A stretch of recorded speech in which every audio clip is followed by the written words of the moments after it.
Selamat malam semuanya. Kembali lagi bersama Dr. Maharani. Hari ini kita akan membahas soal UKAN PPD Psikiatri Volume 1. Yang kemarin ada 5 soal. Sekarang kita akan melakukan pembahasan. Screen terlebih dahulu.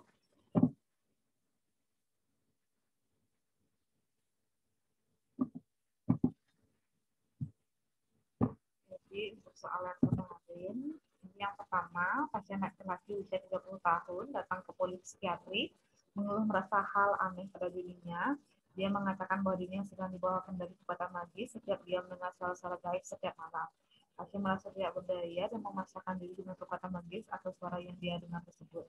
Pasien baru pertama kali mengalami keluhan tersebut dan sudah mengalaminya selama 1 bulan. Apakah gangguan yang muncul pada pasien tersebut? Jadi ini kan pasien mengarah ke skizofrenia ya, karena ada sebulan dia mengalami halusinasi dan mempercayai ada suara-suara baik. Jadi mengarahnya ke skizofrenia. Kemudian ada jawabannya ini adalah delusion of passivity. Untuk penjelasannya, nah, kita bahas dulu dari semua option. Kalau thought or echo, isi pikir dirinya sendiri yang berulang atau bergema dalam kepalanya. Jadi dia bisa memikirkan sesuatu, jadi kayak bergema gitu di pikirannya, tapi tidak keras. Dan isi pikirnya itu terus berulang-ulang. Walaupun isinya sama, namun kualitasnya berbeda. Ini adalah thought insertion or withdrawal. Jadi isi pikiran yang asing dari luar masuk ke dalam pikirannya, insertion. Jadi pikiran dari isi pikir yang asing dari luar itu masuk. Jadi itu out of insertion.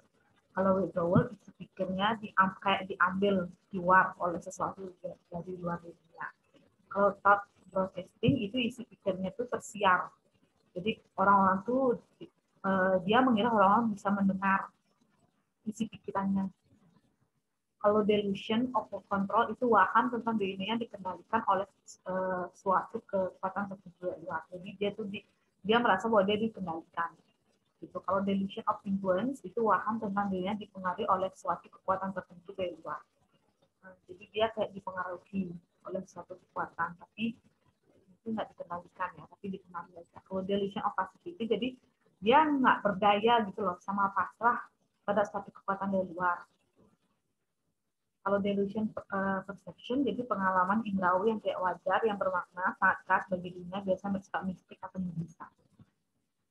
Untuk soal nomor 2, pasien laki-laki usia 25 tahun dikeluhkan oleh masyarakat sekitarnya karena melakukan hubungan seksual dengan kambing tetangganya setiap malam. Apakah gangguan yang dialami pasien ini itu adalah bestialis. Jadi ini merupakan suatu penyimpangan seksual. Ini ada beberapa penyimpangan seksual yang sudah saya buat. Yang pertama adalah fetihisme, yaitu perilaku menyimpan di mana kepuasan seksnya diperoleh dengan cara onani atau masturbasi dengan benda mati, seperti celana dalam, BH, gaun, dan semacamnya. Yang kedua, homoseksual, jadi kelainan di mana seseorang menyukai berhubungan seksual dengan sesama jenis, pada laki-laki disebut gay dan pada perempuan disebut lesbian.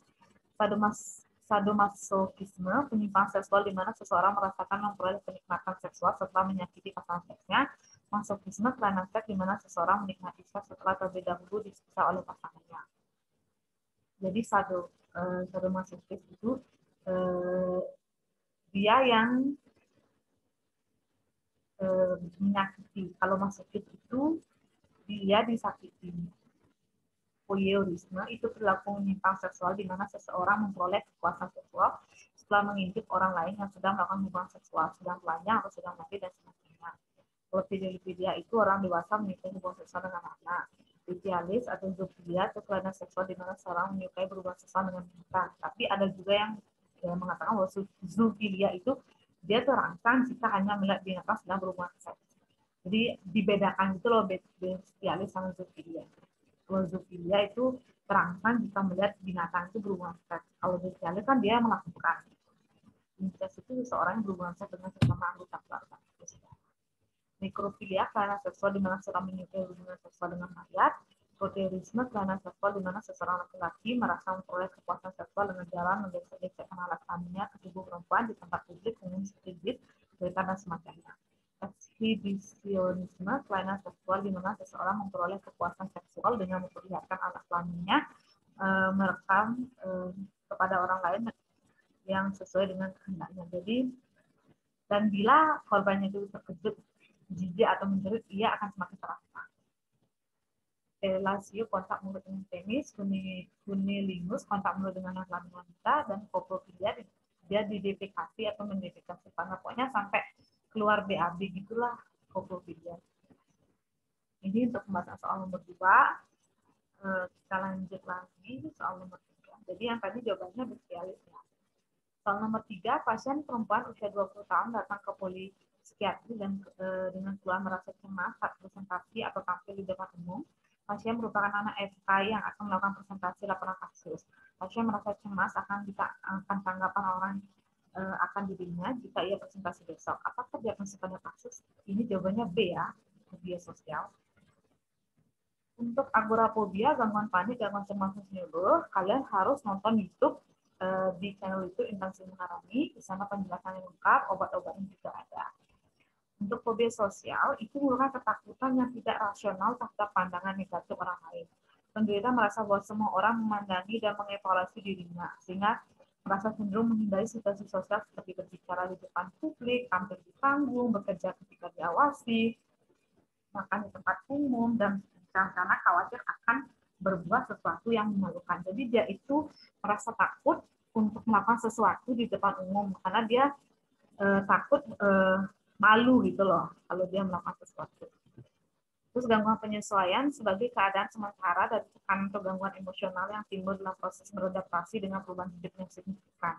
Kehidupan yang stres, penyakit fisik yang serius, atau kemungkinan penyakit serius. Pasien dengan gangguan penyesuaian biasanya terlihat seperti terbebani atau terlalu berlebihan dalam memberikan respon terhadap stimulus yang diberikan. Untuk soal nomor 4, pasien usia 28 tahun datang diantar istrinya ke polipsikiatri dengan keluhan tidak nyaman dengan situasi yang tidak aktif. Istri pasien mengatakan pasien selalu merapikan buku sesuai dengan warna. Selain buku, pasien juga dikatakan dalam hal pakaian harus disusun serapi mungkin sesuai warna. Jika tidak, pasien akan marah dengan istrinya. Pasien dikatakan tidak bisa melihat sesuatu yang berantakan tidak sesuai dengan keinginannya. Apakah diagnosisnya? Itu ada OCD symmetrical. Jadi OCD itu adalah obsesi compulsive disorder. Menurut DPD-3, gejala primer kecemasan harus ada hampir setiap hari selama sedikitnya 2 minggu berturut-turut atau merupakan sumber distres atau gangguan aktivitas. Gejala-gejala tersebut meliputi pertama, harus dikenal atau disadari sebagai pikiran atau impuls dari diri individu sendiri. Kedua, sedikitnya ada satu pikiran atau tindakan yang masih tidak berhasil dilawan meskipun ada lainnya tidak lagi dilawan atau oleh peneliti. Tidak, pikiran untuk melaksanakan tindakan tersebut di atas bukan merupakan hal yang memberi kepuasan atau kesenangan. Sekedar perasaan lega atau ketegangan atau kecemasan tidak dianggap sebagai kesenangan seperti maksud di atas. Pikiran, bayangan, atau impuls tersebut harus merupakan pengeluaran yang tidak menyenangkan. Klasifikasi OCD ada 5. OCD kontaminasi, jadi dia terobsesi pada sterilisasi, jadi dia terus cuci tangan gitu. Pokoknya dia benar-benar harus bersih gitu. OCD checking, jadi dia terobsesi untuk mengecek berulang-ulang. Dia ngecek pintu, ngecek kompor, jadi bisa bolak-balik gitu loh jadinya. OCD symmetrical, jadi terobsesi pada keteraturan, jadi harus benar-benar rapi, harus benar-benar teratur kayak gitu. OCD hoarding itu terobsesi untuk mengoleksi benda tertentu karena yakin suatu saat bisa terpakai, misalnya menyimpan baju bekas, mengoleksi baju bekas, buku-buku bekas kayak gitu. Jadi dia punya sesuatu favorit yang dia terus mengoleksi itu. Gitu. Intrusif thought itu pikiran mengganggu, jadi terobsesi pada suatu topik, umumnya religiusitas, hal-hal yang magis. Jadi dia terobsesi terus-terusan berpikir itu. Soal terakhir itu pasien wanita usia 35 tahun di antara suaminya dikatakan sejak 2 minggu terakhir tanpa murung, tidak bersemangat untuk menjalankan aktivitas. Pasien dikatakan tumben mengalami hal tersebut, padahal 6 bulan yang lalu pasien senang berpergian dan hobi berbelanja pakaian hingga uang tabungan pasien habis. Apakah setelah sama pasien suka pada pasien di atas? Ini adalah bipolar, jadi jawabannya D, lithium plus lamotrigine. Nah, untuk gangguan bipolar, jadi bipolar itu ada campuran siklus yang bergantian antara episode mania, suasana hati normal, kemudian depresi, kemudian suasana normal kembali, mania lagi dan sebagainya. Jadi ini sesuai dengan grafiknya. Sesuai dengan grafiknya.